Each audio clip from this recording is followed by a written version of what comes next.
on team this morning. Awesome. And so we wanted to make sure that our members had access to the latest federal updates. I do want to apologize if you hear any background noise on my end. There's construction going on in my apartment. And unfortunately, Safira had travel delays, so she is on the move. Erin from TLG is going to be leading this conversation, but we just wanted to let you all know that it's a pretty hectic and crazy morning, and we're just happy to be here and see all of you for a little bit of time. And again, we're going to post this up on our website as a resource for members, but we're happy that you all could join us this morning. So thanks so much. We'll give it maybe one more minute and then we'll officially kick it off. So those of you who are just joining, thank you so much.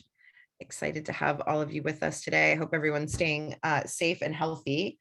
It seems like there's a little bit of craziness out in the universe this morning with either injuries or other things that are plaguing us. So we're just glad that folks are able to hop on. We're going to get started in just one moment.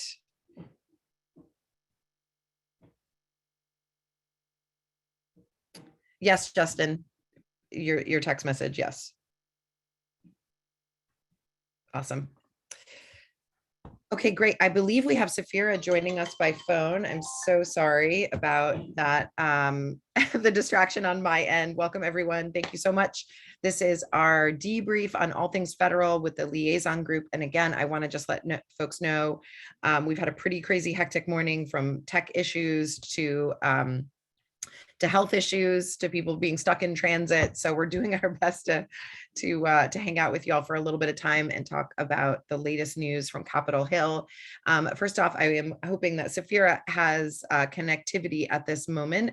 And for those of you who don't know, we have been working with the liaison group for the past 4 years, primarily on safe banking, but we've also managed to meet almost every single one of the California delegates so that they could have an open line of communication with the cannabis industry in California. And we've had really warm reception from almost all of them. Some of the conversations have been a little challenging over the years, but grateful to have that open line of communication so that they can understand what our businesses are facing in California and how important legal cannabis is to the economy overall. And as many of you hopefully know, it was our work with the liaison group in the summer of 2020 that actually helped SAFE pass, I believe, the 4th time through the House, but we were directly credited because of Safira's work in moving the needle on that conversation while everyone was, obviously incredibly distracted and overwhelmed with COVID. So our voice in Capitol Hill is making an impact, and I really do feel that our delegates have a better understanding of the issues that we face, both on the federal side and then from the state perspective, because of our work with the liaison group. So happy to have you all here this morning. And Safira, I'm hoping you have connectivity to kind of frame our conversation. And then Erin, who's the newest member of your team, is going to help lead this call. Do we have you, Safira? Okay, we will circle back to you and hopefully you'll be able to join us at some point. For those of you who are just joining, we've had a ton of issues this morning with travel schedules and illnesses and injuries, but we're here and we're happy. Erin, as the newest member of TLG, tell us a little about yourself. Oh, you're on mute, Erin. I was doing so well. Good morning. I'm really excited to be with you all here today. As Lindsay mentioned, I just joined the liaison group. My background is I've been working in federal and state policy for the last 12 plus years, where I have been working both doing communications and policy related to cannabis. So just very excited to be here and to be with you all. And I know that we have a limited time this morning, so I can go ahead and get into the federal update presentation. So you may have heard, but there was kind of a big announcement last week. The president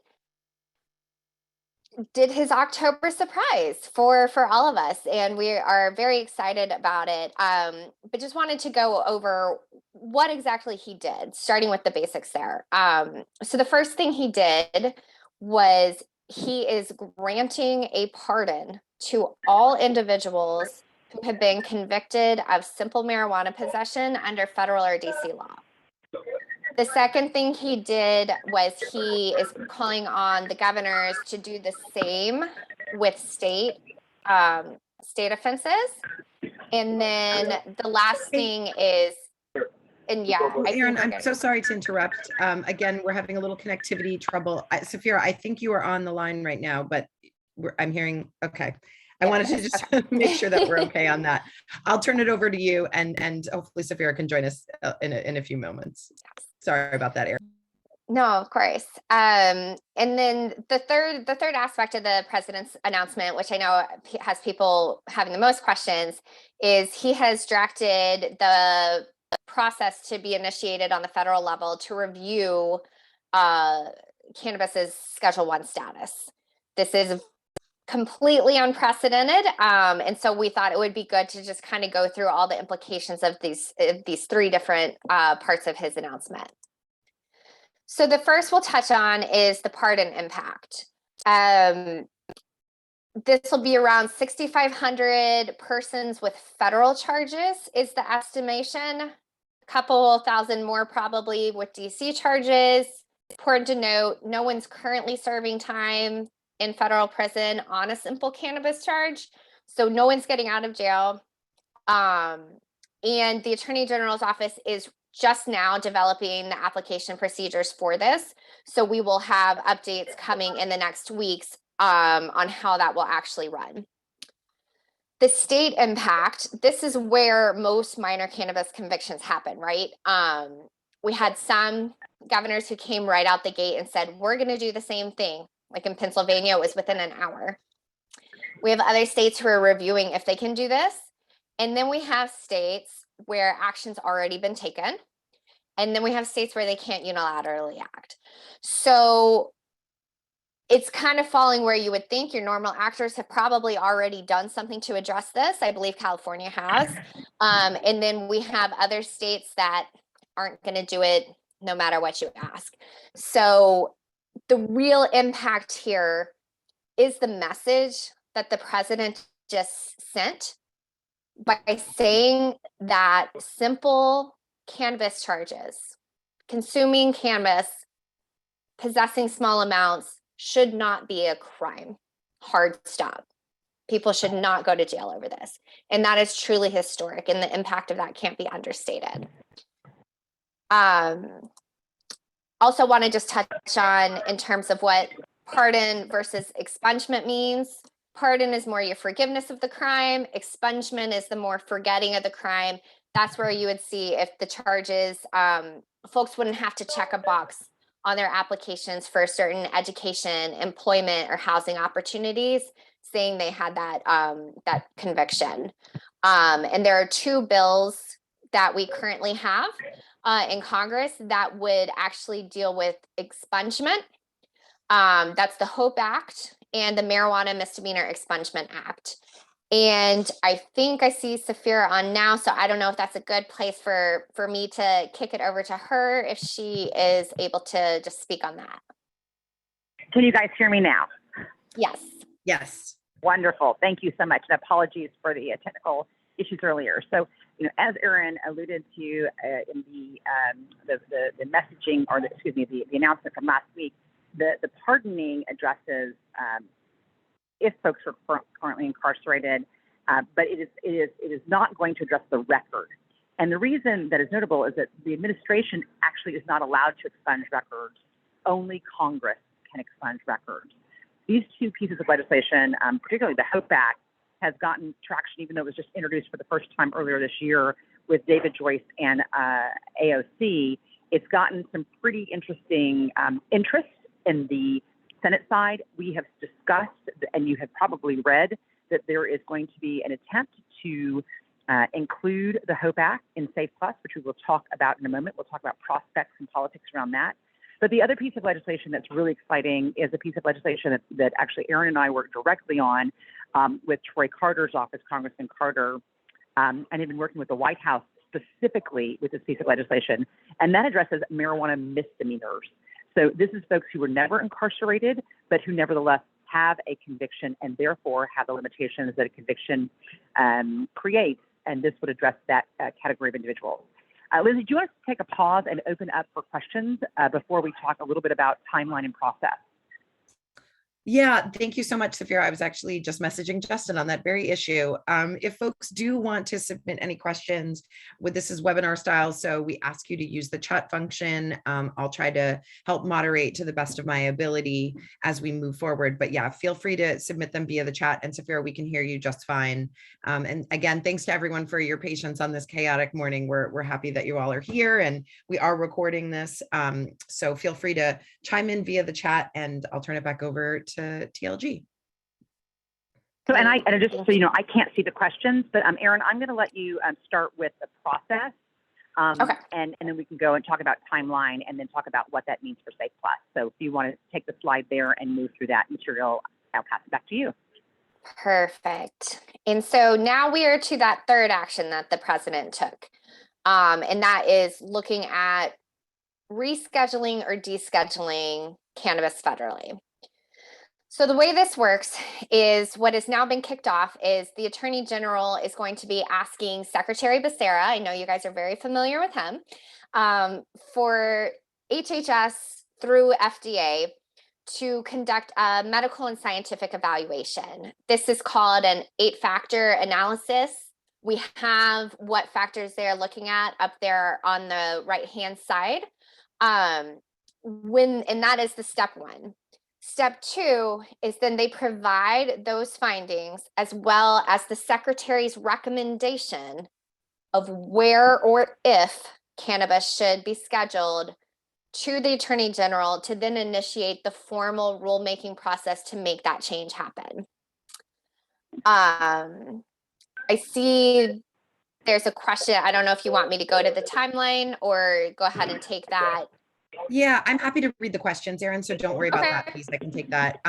Yeah, the sense of individuals impacted, we've heard mixed responses from the justice community since it's not covering possession with intent and sale. So I think it's still roughly around 6,500 with just possession, right? Yes, so I'll go back a couple slides. This 6,577 number, I actually saw I believe it was the Sentencing Project put out a report today on the impact this will have. And that is the number that they came up with that meet the criteria, which is they have to be a lawful resident in the United States and federal for simple marijuana possession. Mhm. That specific federal charge, or DC, they're still figuring out those numbers. And if someone has multiple charges, say they got arrested and they got charged with simple marijuana possession as well as possession of cocaine, the only charge it impacts is the simple marijuana charge. So any other additional charges in conjunction with said conviction does not get scrubbed along with it. And again, most of these minor convictions do happen on the state level rather than a federal charge happening. So that's why we see that limited impact. And given just the position of the federal government, really, since the Obama administration, even through the Trump administration to now, you've seen the number of federal charges for simple possession declining as they've deprioritized enforcement with more state programs coming online. Gotcha. And I do think, so any other questions that we're getting, I'll try to weave them into the various sections. So at that, I'll address yours when we get to next steps for expungement. And Safira, I don't know if you want to add anything before we circle back to the next slide. I do want to add something, because really this is going to where the devil is in the details. And we're talking about individuals who are incarcerated that have cannabis as a part of their conviction. And for folks on this call and people in the community, people know that there are more complicated considerations when people get a conviction. One of the things that is happening concurrently is that my work through NCR, we continue to work with Jim Cole and a group of law professors to introduce to the White House a criteria-based approach for commutation that would complement this. We've already had one White House meeting, a symposium, and meetings with the pardon attorney. And so the work that the criteria-based commutation that policies would do is to take the president's announcement and it would grow the net of people who would benefit. Because again, the administration can pardon and commute sentences. Expungement has to happen in Congress. So there's additional policies in being advanced to make this a more meaningful announcement. Back to you, Lindsay. Yeah, thank you. And I do think that, essentially the pardoning piece is more symbolic than anything else at this point. And there's really the other two components, I think, of the announcement from Biden are probably going to be more impactful in the long run. But really, again, stating the historic nature of these announcements, and really we're kind of in uncharted territory at this point. So happy to have you continue on with that, Erin. So we went over the steps, and I know a lot of people have questions about timing. And so we're doing our best to provide as clear an outlook as we can. The first step is where it gets tricky. That 8-factor analysis that we just touched on, the time frame for that is it has to be done within a reasonable time. So what that actually looks like, it's very unclear, especially at this stage in the process. After that, we have a little bit more of a clear path forward.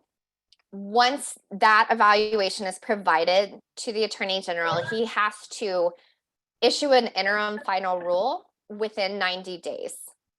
That interim final rule is immediately effective. It's also important to note that while the Attorney General does have to factor in treaty obligations, he can consider public safety arguments. He is bound by the medical findings of the FDA. If they say it cannot be scheduled, it cannot be scheduled. Once that interim final rule goes into place, that's when we'll have the true public comment period. That will be at least 30 days. And then the final rule will be issued, and that will either be identical to the interim final rule, or it'll be adjusted, taking the feedback that was provided during that public comment period. You can see the public comment periods get extended if folks feel like what came out in the interim final rule was not anything anyone was expecting, needs a lot of changes, and they need that time to put together that argument. Sometimes the industry and stakeholders request that be extended to allow for that before it's made permanent. And then sometimes the administration may say, we're getting so much input, we want to leave the door open a little bit longer. So, but we're looking there at a minimum of 30 days. Here are things that are the real unknowns that are going to impact this timeline. Potential congressional action. Are they going to try to act to preempt or provide guardrails for what the administration is doing? More states are expanding or establishing programs. We're going to see some ballot initiatives come online in just a couple weeks. How does that impact what the administration does as the state legal market continues to grow and expand? As soon as we get past this next election, it's already going to be eyes on the presidential. How is that going to factor into the timing of these steps? And then the other thing we really need to consider is potential agency actions that happen in addition to the formal process. So we've already seen like the Department of Labor come out and say that they're going to help folks who had such convictions that were getting pardoned find employment opportunities. So that's a very basic step already that we're seeing. But could it be that DOJ issues additional guidance? HHS issues additional guidance outside of the rescheduling process, or any other agency to that effect? So those are going to be things that can really cause this process to either go faster or slower, and it will very much inform the outcome.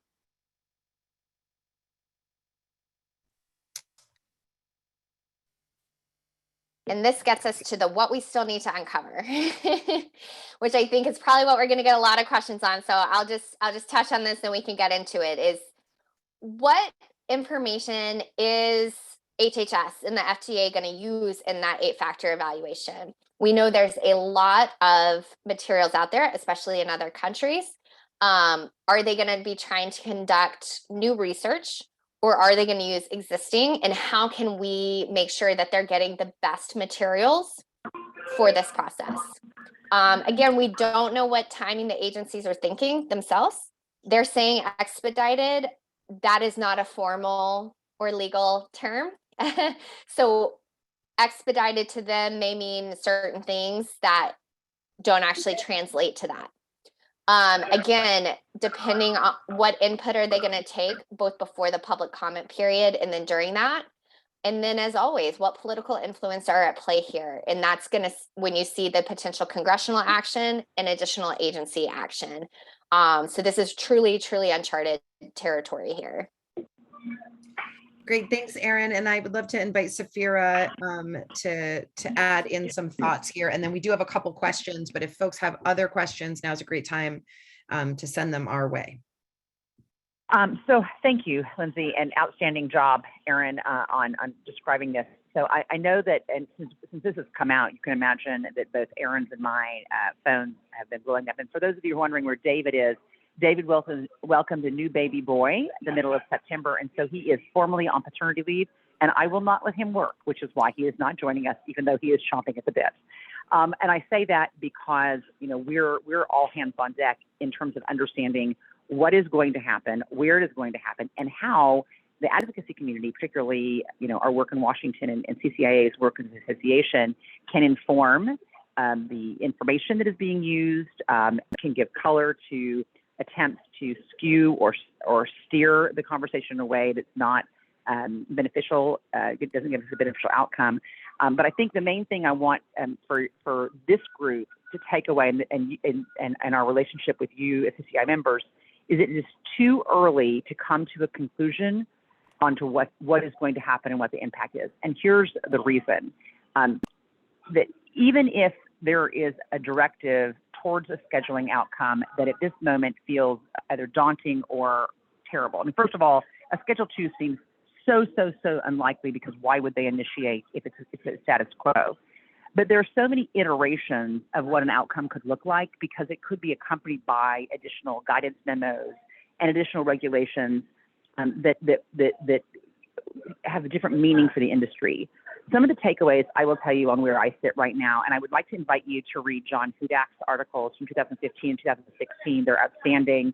The 2016 article is predicated on the Cole Memorandum being in place. But even in a situation with a Cole Memorandum being rescinded, we have a federal government who is institutionalized deferring to state laws, meaning state programs, state sanctioned programs are not only in place, but they are so entracted in state economies that whatever outcome happens at the federal level, I cannot envision a scenario where that is reversed or that is threatened. There are some considerations around medical claims that I think we've always talked about, and the way in which there may be some consequences to not complying with with state programs.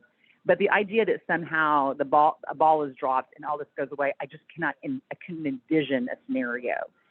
What I would like for this group to do is gather questions and bring it, and Lindsay, we can kind of keep this conversation going, and maybe even have a way to keep this, even as we're learning more, share more, but also let folks, as questions come up, let them come into the organization and let Erin and my team try to handle them and address them, so that people aren't working from a place of fear and the retail headlines that can sometimes confuse us and tend to send us down a direction that is not likely or supported by what's happening in Washington. I'll pause there, send it back to you, Lindsay, and then to Erin. Great. Yeah, thank you for that perspective, Safira. We are happy to gather questions and continue to compile them and share them with TLG. As a member of CCIA, obviously, part of what our benefits is this federal lobbying effort. And so I really do encourage folks to stay engaged on that. Again, there's just so many unknowns, but one of the questions that we did receive right now is if there's a power shift in the House and Senate in November, could these efforts be derailed? So kind of expanding on that state level side, Yeah. Safira. Yeah. And yeah, please. The short answer is no, because this is happening in the agencies. The place where this process is happening is underneath the Biden administration. Biden is the boss. He has directed the people who works for him. And imagine where you all live. If your boss tells you that you want to have something happen, that is who you're going to listen to. And so Congress can shift or not shift, but the activity that Aaron overviewed is happening in a completely different branch of government. Yeah, I do want to make sure we have time. Yeah. Lindsay, I want to make sure we make time for what this impact is on Safe Plus. So just in terms of time management. Absolutely. Yeah, I would love to shift to that. And if that's comment about expungement, I do believe that the two bills that we addressed earlier in the presentation are directly affecting, or hopefully will directly affect expungement on the federal side. So I think that that's a little TBD of that as well. Okay, so yep, what does this mean for SAFE? Aaron, do you want to take it away and then I'll fill in? I was going to ask if you wanted to kick it off, but no, I'm happy to. I would say that the best sign was that right after this announcement, Senator Cory Booker came out and said, "This is great. I still see a pathway forward for a Safe Plus." So a safe banking plus some other things to check the box for folks on both sides of the aisle to add to it. That is a great sign. We saw Governor Polis come out right after and again say, "This is great." And he called on Congress. The most important thing you need to do is pass safe banking. I saw Governor Inslee did the same thing today. So I almost feel like Congress has to act right now more than ever. And I feel like they're going to feel that pressure because they don't want to be outdone by the president. And they have this bill that has the votes to pass at the base. And so how do we get this across the finish line? And I'll kick it over to Safira at that point to get into what we've been doing to make sure that's staying on track. Thanks, Aaron. And so I'm sure everybody in this call has heard both sides of the argument. This helps SAFE, this hurts SAFE. Let me tell you why it helps SAFE. So everybody who's paying attention to Congress knows that we need 60 votes in the Senate to get anything passed, and that is where we are focusing our efforts. We have 9 Republican co-sponsors for safe banking as it passed out of the House. Every time we add any provision to the safe banking that passed out of the House, we potentially lose a Republican. And we also know that Chairman Brown, Mr. Booker, and Mr. Schumer have been very adamant about there being some sort of equity safe, specifically criminal justice. What this announcement did was it relieved the pressure valve from having addressed at least criminal justice so that SAFE doesn't have to carry all of the weight. It also, to kind of address that, I didn't see Yvette's question, but I think this may be helpful on it. So by the administration doing the part, say, okay, this population of people have been pardoned. Now we just have to expunge their records so they can get back to their lives and livelihoods. And so it makes voting for a HOPE Act or a marijuana misdemeanor expungement or any other criminal justice provision a little bit easier for that group of Republicans. So that is, I think, the state of play. We also have had in the past week meetings with Schumer and Booker. We've got meetings with all of the Republicans. We're expecting after the election to see a principles document that illustrates or highlights where we think there's agreement. But I want to be clear for folks, irrespective of where you land on Safe Plus, that unless we have 10 Republicans, we don't get anything. And so at this point, Schumer needs the Republicans, frankly, more than the Republicans need Schumer, because the Republicans that we need aren't necessarily prioritizing SAFE in the way we're hoping that Schumer, Booker, Merkley, and Brown are. So we have a limited calendar, we have a limited vehicles, and so finding the right combination is where we have our window and our win. Lindsay, back to you in case there are questions because I can't see the queue. I gotcha. No worries. Yeah. Does anyone, if you have questions, now's the time to answer. We're going to be wrapping up in just a couple minutes, but because we started at probably 4 after, we want to make sure that we've got opportunity to go a couple minutes beyond the 9:30 mark. I appreciate that perspective, Safira. And again, I do think that Booker sort of changing his stance a bit on SAFE is going to be really helpful for the conversation moving forward. I think, all of us really are interested in, the social justice component, as well as comprehensive banking. And we also know that kind of attaching those two together in one vehicle has been challenging in order for that vehicle to move. And so, kind of keeping the recent past in perspective on all of this, we've had SAFE pass the House, what, 7 times, 7 times? Correct. 7. Got it. So this is really, oh, sorry, Safira, you're cutting in and out there. Aaron, I didn't know if you had other comments and again, now it's time to get your questions in.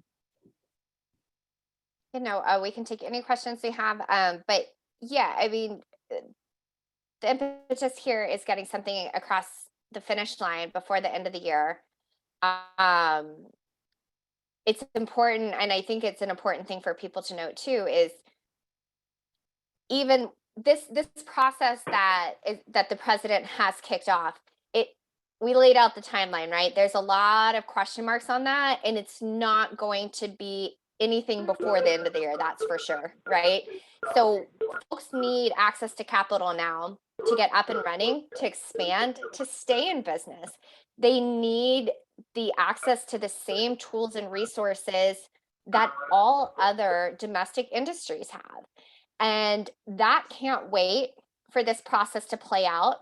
There are scenarios where, where Safira is talking about perhaps if it stays in one of the schedules, but the Department of Justice issues something that provides banking access, you want that codified, right? We saw it happen. Luckily, no one actually acted on it, but the fear that started when the Cole memo was rescinded, go ahead and pass a safe banking now so that whatever happens, the banking is there, and the banking is there sooner rather than later. Because even once that passes, it's going to take some time for people to get online. So by the time whatever the president has started this wheels in motion, you want to make sure that the underlying infrastructure is there for folks to really grow and expand as soon as that happens. Great. Thank you, Erin. We don't have any additional questions at this time. So Safira, I'm wondering if you have any final thoughts, and we can plan to wrap up in just a few. The only thing I would say is, the California as an outsized voice in Congress continues to be important because in addition to having Speaker Pelosi representing you and McCarthy representing you, we've got an outstanding champion in Senator Padilla. And so, Lindsay, when we make those calls, they answer those phones. And so those congressional champions plus HHS Secretary Becerra having a great relationship with the industry, those longstanding credibility and longstanding friendships, we'll call them, and commitments to what's happening in California are going to be meaningful for the way this turns out. And so I really encourage CCIA to stay committed to being involved and sharing your concerns and thoughts and being informed as you convey what's important to you. And I think that's when we get an industry that finally moves forward instead of this stagnant place where we've all been living.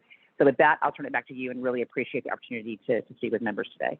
Awesome. Thank you so much. And yeah, we're excited to really reactivate with both Padilla and Becerra. I think that, a number of folks on the California side have had strong working relationships with both of them. And I'm optimistic that we can build on that foundation in order to really advance some of these efforts. So they'll be hearing from us. We've had some very productive conversations over the summer with Padilla's office, and I think we're seeing a little bit of light at the end of the tunnel, hopefully.